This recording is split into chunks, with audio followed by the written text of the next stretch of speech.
स्वर्गापेक्षाही श्रोतापत्तीफल श्रेष्ठ आहे। आता स्वर्गापेक्षा, स्वर्गामध्ये आपण जातो, मेल्यानंतर आपण स्वर्गात जातो किंवा नरकात जातो, बरोबर आहे। स्वर्गलोकमध्ये जातो तर पुण्यकर्म करू तर आपण स्वर्गलोकमध्ये जाऊ, देवतालोकमध्ये जाऊ। अकुशल कर्म, पाप कर्म करू तर आपण नरकलोकमध्ये जाऊ, बरोबर आहे। तर स्वर्गापेक्षा पण श्रोतापत्तीफल श्रेष्ठ असते। निब्बाणाचे 4 पायऱ्या असतात। पहिली पायरी आहे श्रोतापत्तीफल, दुसरी आहे सकृतागामी, तिसरी आहे अनागामी आणि चौथी आहे अरहंत। ठीक आहे। तर तथागतांनी काय म्हटलं आहे, स्वर्गापेक्षाही श्रोतापत्तीफल श्रेष्ठ आहे। तर आजची ही गोष्ट आहे अनाथपिंडकाचा मुलगा काल याची। अनाथपिंडकाचा मुलगा होता काल नावाचा, त्याची ही गोष्ट आहे। धम्मपदामध्ये गाथा क्रमांक 178। पथव्या एक रज्जेन सग्गस्स गमनेन वा सब्ब लोकाधिपत्येन सोतापत्ती फलंगर। तथागतांनी ही गाथा म्हटलेली आहे धम्मपदामध्ये। तर ह्या गाथेचा अर्थ अशा प्रकारे आहे, पृथ्वीच्या एक छत्री राजा होण्यापेक्षा, ह्या पूर्ण पृथ्वीच्या एक छत्री राजा होण्यापेक्षा, फक्त एकुलता एक राजा होण्यापेक्षा, स्वर्गात गमन करण्यापेक्षा, स्वर्गामध्ये गमन करण्यापेक्षा अथवा साऱ्या लोकांच्या स्वामी होण्यापेक्षा, ह्या पृथ्वीच्या एक छत्री राजा होण्यापेक्षा, पृथ्वी आपली किती मोठी आहे, पूर्ण पृथ्वीच्या एक छत्री राजा होण्यापेक्षा किंवा स्वर्गामध्ये गमन करण्यापेक्षा अथवा साऱ्या लोकांच्या स्वामी होण्यापेक्षाही श्रोतापत्तीफल प्राप्त करणे श्रेष्ठ आहे, असे तथागत सांगतात। तर जेव्हा जेतवन विहारामध्ये तथागत राहत होते तेव्हा त्यांनी अनाथपिंडकाचा जो मुलगा होता त्याचे नाव होते काल, त्याला उद्देशून ही गाथा म्हटलेली आहे। श्रावस्तीचा एक श्रेष्ठी अनाथपिंडक अत्यंत दानी होता। श्रावस्तीमध्ये एक श्रेष्ठी राहायचा अनाथपिंडक, तो अत्यंत दानशूर दानवीर होता। तो अनाथाचा नाथ होता। तो खूप जास्ती प्रमाणामध्ये दान करायचा म्हणून त्याला अनाथाचा नाथ म्हटलं गेलं, अनाथपिंडक म्हटलं गेलं। परंतु त्याचे नाव होतं सुदत्त। काय नाव होते त्याचे? सुदत्त। त्याला अनाथपिंडक, तो अनाथांना खूप दान करायचा म्हणून त्याला लोकांनी अनाथपिंडक म्हणू लागले। तो लोकांना दान करायचा तर अगदी मनापासून करायचा, दान करायचा तर अगदी मनापासून, हृदय उघडे ठेवून दान करायचा। त्याला एक काल नावाचा मुलगा होता। त्याचा मुलगा होता, त्याचे नाव काय होते मुलाचे? काल। अनाथपिंडक दिवसातून 3 वेळा बुद्धांचा उपदेश ऐकण्यासाठी जात होता। अनाथपिंडक जो होता तर तो दिवसातून 3 वेळेस, सकाळी, दुपारी आणि संध्याकाळी, 3ही वेळेस तथागतांचा उपदेश ऐकण्यासाठी तो बरोबर न चुकता जायचा। मात्र काल हा बुद्धाकडे कधीच फिरकला नव्हता, परंतु त्याचा मुलगा बुद्धांकडे कधीच फिरकला नव्हता। काल ह्या शब्दालाही मोठा अर्थ आहे। त्या मुलाचे नाव होते काल। काल हा जो शब्द आहे ह्याला पण खूप मोठा अर्थ आहे।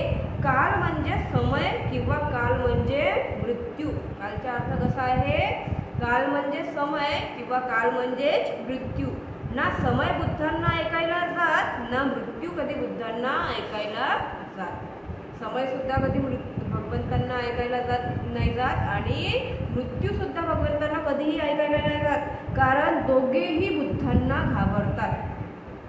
समय आणि मृत्यू दोघेही बुद्धांना घाबरतात म्हणून ते बुद्धांना ऐकायला कधीही जात नाहीत। समय तर क्षणभंगूर आहे। आपला जो समय आहे हा समय आहे हा क्षणभंगूर आहे। शास्त्राकडे बुद्धाकडे जायला तो घाबरतो। समय बुद्धाकडे जायला घाबरतो। मृत्यू पण जीवनाला घाबरतो। मृत्यू जे आहे ते जीवनाला घाबरते। आपण मृत्यूला सामोरे जाताना घाबरतो। आपण सगळे लोक मृत्यूला सामोरे जायला घाबरतो।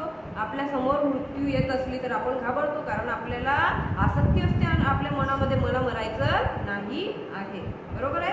तर आपण मृत्यूला समोरे जायला घाबरतो. आता समजा इथून फॅन खाली पडत आहे, फॅनच्या खाली 10 लोक बसलेले आहेत, तर 10 लोक तिथे बसलेलेच राहणार का? नाही. त्यांना माहिती आहे फॅन माझ्यावरती पडला तर मला माझी मृत्यू होऊन जाणार, म्हणून सगळे आपला जीव वाचवण्यासाठी एकामेकांना धक्काबुक्की करून निघून इकडे तिकडे जाणार. बुद्धासमोर यायला मृत्यू सुद्धा घाबरते. मृत्यू बुद्धासमोर यायला घाबरते. हे तर नावाचे प्रतीक आहे. काल हे नावाचे प्रतीक आहे. काल म्हणजे समय आणि काल म्हणजेच मृत्यू. ठीक आहे. श्रेष्ठी अनाथपिंडकाला अर्थात बापाला वाटत होते की मुलाने बुद्धांना ऐकण्यासाठी जावे. अनाथपिंडकाला वाटायचे की माझा जो मुलगा आहे काल, त्यांनी बुद्धांना ऐकायला जावे, परंतु मुलगा कधीच ऐकत नव्हता. मुलगा कधीच जायचा नाही भगवंताकडे आणि त्याचा उपदेश सुद्धा ऐकायला तो कधीच जायचा नाही. एकदा अनाथपिंडकाला वाटले की हा पैशाच्या लोभाने तरी भगवंताकडे धम्मश्रवण करण्यास जाणार. अनाथपिंडकाला वाटले की ह्याला मी पैशाचा लोभ देतो, पैशाच्या लालचमध्ये हा कमीत कमी भगवंतांचा उपदेश ऐकायला तरी जाणार, असं अनाथपिंडकाला वाटले. तेव्हा अनाथपिंडक मुलाला म्हणाला, बाळ मी तुला 100 स्वर्णमुद्रा देईल. अनाथपिंडक आपल्या बाळाला काय म्हणतो? कालला बाळ मी तुला 100 स्वर्णमुद्रा देणार, मात्र बुद्धाचे वचन ऐकायला तुला विहारात जावे लागणार.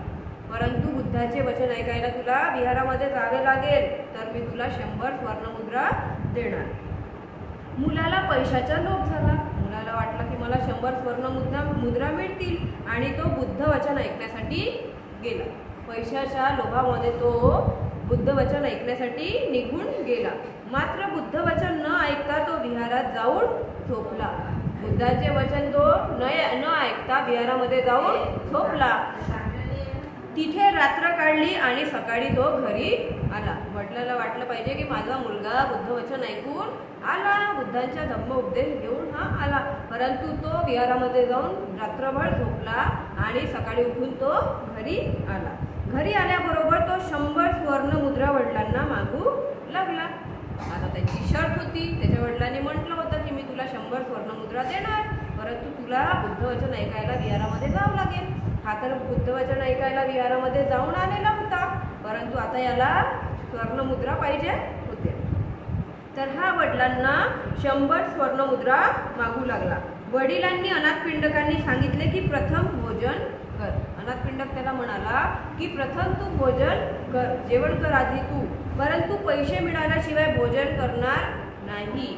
तो काय म्हणाला? मला जेव्हापर्यंत 100 स्वर्णमुद्रा मिळणार नाही तेव्हापर्यंत मी भोजन करणार नाही, अशी बापाला मुलाने धमकी दिली. मला जेव्हा तुम्ही 100 स्वर्णमुद्रा देणार तेव्हाच मी जेवण करणार, नाही तर मी जेवण करणार नाही. बापाने 100 स्वर्णमुद्रा देऊन त्याला भोजन करायला लावले. बापाला वाटलं की हा काय ऐकणार आहे नाही आता, तर त्यांनी त्याला 100 स्वर्णमुद्रा देऊन दिल्या आणि त्याला म्हटलं की ठीक आहे तू जेवण कर. तो विहारात स्वर्णमुद्रा मिळतील म्हणूनच गेला होता. तो बुद्धांचे धम्मवचन ऐकायला गेला होता का? अजिबातही नाही. तो फक्त त्याला 100 स्वर्णमुद्रा मिळतील म्हणून गेला होता.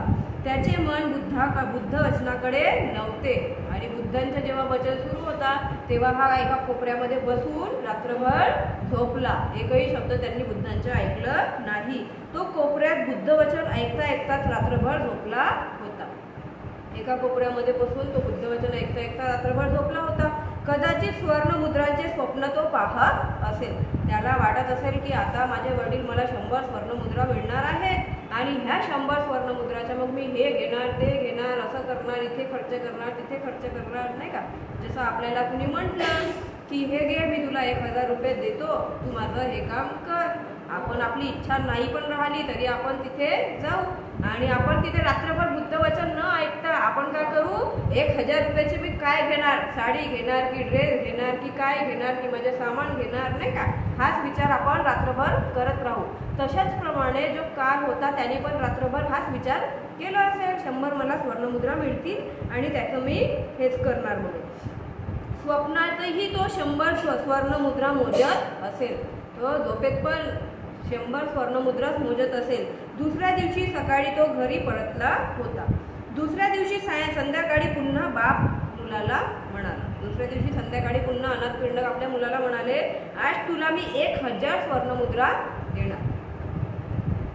अनाथपिंडक आपल्याला मुलाला काय म्हणतो दुसऱ्या दिवशी, आज मी तुला 1000 स्वर्णमुद्रा देणार, मात्र अट अशी आहे की तिथे जाऊन नुसते धम्मश्रवण करणे पुरेसे नाही. तिथे जाऊन तू फक्त धम्मश्रवण करून यायला नाही पाहिजे, तर जे काही तू ऐकशील ते तुला लक्षात ठेवावे लागेल. जेही तू ऐकशील ते तुला लक्षात ठेवावे लागेल आणि नंतर माझ्या पुढे त्यांच्या पुनरुच्चार तुला करावे लागेल. ठीक आहे. 1000 स्वर्णमुद्रा मी तुला देणार, परंतु तू फक्त धम्मश्रवण नको करू. जेही तू ऐकशील ते तू लक्षात ठेव आणि नंतर माझ्या समोर आल्यावर तुला त्यांचा पुनरुच्चार करावा लागेल. अनाथपिंडकाचा मुलगा काल विहारात गेला आणि भगवंतांना अभिवादन करून निवेदन केले. आता दुसऱ्या दिवशी तो गेला विहारामध्ये आणि त्यांनी भगवंतांना अभिवादन केले आणि निवेदन केले की भगवान, मी काही शिकू इच्छितो. त्यांनी भगवंतांना काय म्हटलं, मी काही शिकू इच्छितो, आपण मला उपदेश द्यावा. तो काल काय म्हणतो, मी काही शिकू इच्छितो, आपण मला उपदेश द्यावा. शास्त्रांनी कालला एक लहानशी गाथा ऐकवली व ती पाठांतर करायला सांगितली. तथागतांनी त्यांना फक्त एक लहानशी गाथा ऐकवली आणि त्यांना म्हणाले की तू हे पाठांतर कर. तो ती गाथा वारंवार उच्चारून पाठ करू लागला. तथागतांनी जी गाथा सांगितली तो वारंवार उच्चारून त्या गाथेला पाठ करू लागला. त्याला पैशाच्या लोभाने तरी ते पाठ करणे आवश्यक होते. 1000 स्वर्णमुद्रा त्याला मिळणार होते, तर पैशाच्या लोभाने त्याला ती गाथा पाठ करणे आवश्यक होते. ह्या प्रक्रियेमध्ये त्यांनी धम्माचा अर्थ समजून घेतला, परंतु ते गाथा पाठ करता करता त्याने धम्माचा अर्थ काय आहे हे समजून घेतला. त्याला त्याचा बोध झाला, त्याला त्या गाथेचा पूर्ण बोध झाला आणि तो श्रोतापन्न झाला. ती गाथा पाठ करता करता तो श्रोतापन्न झाला. धम्मसागरात त्याने एक डुबकी मारली. धम्माचा जो सागर आहे त्याच्यामध्ये त्यांनी पहिली एक डुबकी मारली. त्याने अशी डुबकी मारली की घरी जाण्याचे सुद्धा त्याला भान राहिले नाही. अशी डुबकी त्याने मारली की त्याला श्रोतापन्न अवस्था प्राप्त झाला आणि त्याला घरी जायचे सुद्धा भान राहिले नाही. दुसऱ्या दिवशी तथागतांनी त्याला घरी आणले. दुसऱ्या दिवशी तथागत स्वतः त्याला घरी घेऊन आले. अनाथपिंडकाने भगवान बुद्ध आणि त्यांच्या भिक्खू संघाला तथा आपला पुत्र काल यालाही भोजनदान केले. मग अनाथपिंडकाने तथागतांना आणि त्याचा जो मुलगा होता काल त्याला सुद्धा भोजनदान केले. नंतर मुलाला देण्यासाठी त्याने 1000 स्वर्णमुद्रा आणल्या. शर्तीनुसार त्यांनी म्हटलं होतं ना अनाथपिंडकाने की तू बुद्धांच्या धम्म तुला श्रवण करावं लागेल आणि सेम माझ्यासमोर येऊन तुला ते उच्चारून सांगावे लागणार. तर त्यांनी सांगितलं ती गाथा. तर त्यानंतर मग अनाथपिंडकाने 1000 स्वर्णमुद्रा भोजन दिल्यानंतर 1000 स्वर्णमुद्रा मुलाला देण्यासाठी आणल्या व त्याला त्या घ्यायला सांगितल्या. मात्र मुलाचा चेहरा आज बदललेला होता. त्याला श्रोतापन्न अवस्था प्राप्त झालेली होती, तर त्याचा चेहरा आज बदललेला होता. त्याचा भाव आणि अभिप्राय बदलून गेला होता. त्याने त्या मुद्रा घेण्याचे नाकारले. त्याने आता म्हटलं की मला ह्या 1000 स्वर्णमुद्रा नको आहेत. उलट तो म्हणाला त्या काल दिलेल्या मुद्रा सुद्धा तुम्ही वापस घ्या. ज्या तुम्ही काल मला 100 स्वर्णमुद्रा दिल्या होत्या त्या सुद्धा तुम्ही वापस घ्या. त्याची मला काहीही गरज आता आहे नाही. बापाला खूप आश्चर्य वाटले. अनाथपिंडकाला खूप आश्चर्य वाटले. मुलाच्या वागण्यात फारच बदल झालेला होता. मुलगा जसा आधी वागायचा त्याप्रमाणे अजिबात वागत नव्हता. त्याच्या वागण्यामध्ये फार बदल झालेला होता. काल ज्याने स्वर्णमुद्रांसाठी हट्ट धरला होता जेव्हा अनाथपिंडकाने म्हटलं होतं की तू आधी भोजन कर, परंतु तो काय म्हणत होता की मी भोजन करणार नाही, मला आधी तुम्ही 100 स्वर्णमुद्रा द्या तेव्हाच मी भोजन करणार.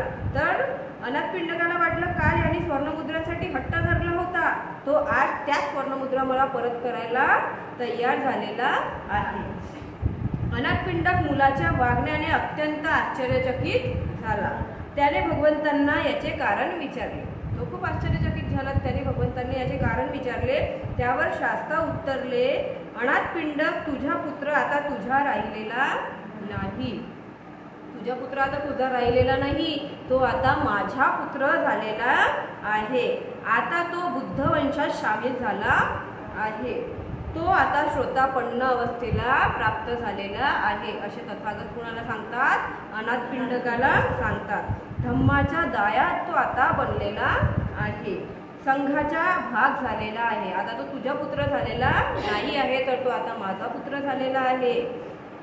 धम्माच्या दायात बनलेला आहे. संघाचा तो आता भाग झालेला आहे. यावर अनाथ पिंडक आश्चर्याने म्हणाला, भगवान हे कसे शक्य आहे? अनाथ पिंडक खूप आश्चर्याने काय म्हणतो, हे कसे शक्य आहे? मी कित्येक वर्षापासून तुम्हाला ऐकत आहे. रोज दिवसातून 3 वेळेस तुमच्या जवळ येतो आणि तुमचा धम्मोपदेश ऐकतो. हे मी कितीतरी वर्षापासून करत आहे.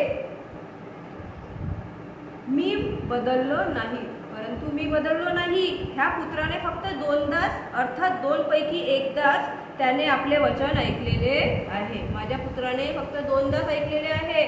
2 पैकी 1दा तर त्याने रात्रभर झोपण्यामध्ये घालवली होती, 1 रात्र. दुसरी रात्र फक्त त्याने ऐकलेलं आहे आणि तेही त्याने पैशाच्या लोभाने ऐकलेले आहे. बरोबर, 1000 सुवर्णमुद्रा त्याला मिळतील म्हणून त्यांनी ऐकलेले आहे.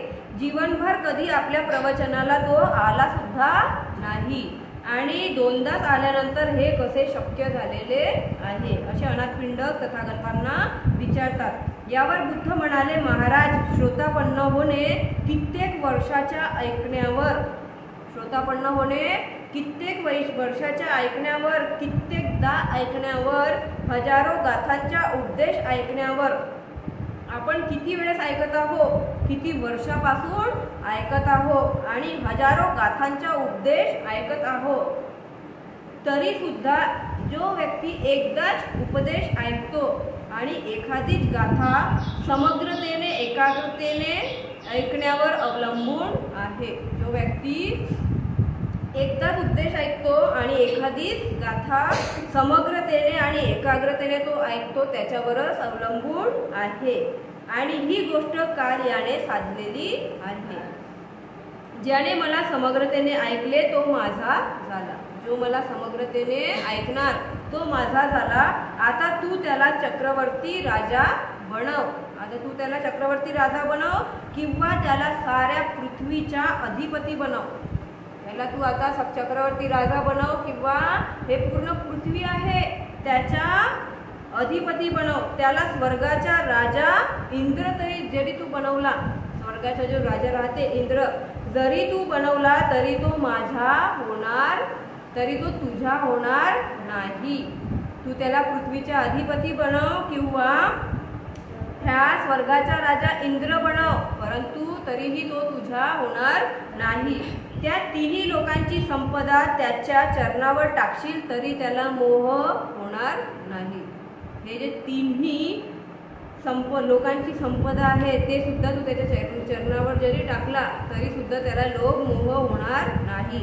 तो आता श्रोतापन्न झालेला आहे. ध्यानाच्या नदीमध्ये तो आता उतरलेला आहे. ध्यानाची जी नदी आहे त्याच्यामध्ये तो आता उतरलेला आहे, असे म्हणून भगवंतांनी ही गाथा म्हटलेली होती. तर आजचा काय टॉपिक होता आपला, स्वर्गापेक्षाही श्रोतापत्ती फल श्रेष्ठ आहे. आणि गोष्ट होती अनाथ पिंडकाचा मुलगा काल याची. बरोबर. साधू साधू साधू.